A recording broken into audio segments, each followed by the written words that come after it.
Time now for your certified most accurate forecast in Madison. Here's first floor meteorologist Blaise Keller with our special pet of the week. Who's that, Blaise? This is Mr. Pluto. Oh. He is so cute, 2 months old. And he's just, hi. He's so adorable. I'm going to probably give him 100 more kisses before we're done with the weathercast today. But he is going to help talk about how it is going to be a pretty quiet weekend. We're still going to be in the 50s. So whether you're going to be cheering on the Badgers or going to be cheering on the Packers, it's not going to be a bad weekend.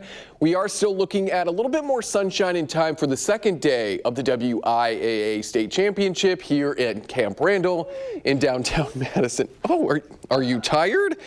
Am I interrupting you, Mr. Pluto? We got a high pressure system moving on in, and that is the reason why we are going to be quiet. This is also going to keep a lot of that green, so that much needed rain off to our south. But it will keep us quiet as we head into the weekend. Now, a low pressure system is going to be moving through parts of Canada on Saturday, maybe squeezing out a little bit of a shower there. Hey, but we are looking at quiet conditions. You're going to interrupt me, aren't you, this entire weathercast, aren't you? Partly sunny as we head into Sunday. Rain totals over the next 7 to 10 days looking pretty minimal. We're looking at the dark green at about 1/4 of an inch of rain, and that's across southeastern parts of Wisconsin, Mr. Pluto. And this comes at a time that we really need the rain. It's the point in the year where we don't see a lot of heavy rain, which is unfortunate because we really could use any and all rain at this point. The latest drought conditions as of Tuesday, Mr. Pluto, showing some pretty bad signs for Wisconsin, to say the least. Now about 56% of Wisconsin is underneath moderate drought conditions, and we saw the biggest increase in the severe drought conditions, so that kind of brown there, especially across northeastern parts of Wisconsin, where we are now at 13% of the state roughly underneath those severe drought conditions. We need any and all rain or snow at this point because the ground is still able to absorb a lot of moisture.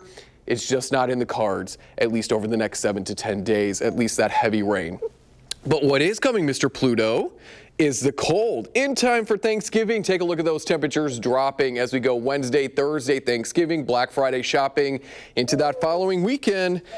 I know you're sad that it's going to get cold, but I'm sure your new home will give you a nice little coat. We're hanging out in the 20s and 30s all throughout the second half of next week, and that cooler than average temperature trend could be sticking around all the way through the middle of December, at least through the first couple of days. There's confidence about 50 to 60% that we're going to be cooler than average. So Pluto, Josh, folks at home, I think once we get into Thanksgiving, we are set to be on the more winter-like kind of trend here. There is a look at your 7 and 10 day forecast. Whew, he's a little hefty boy.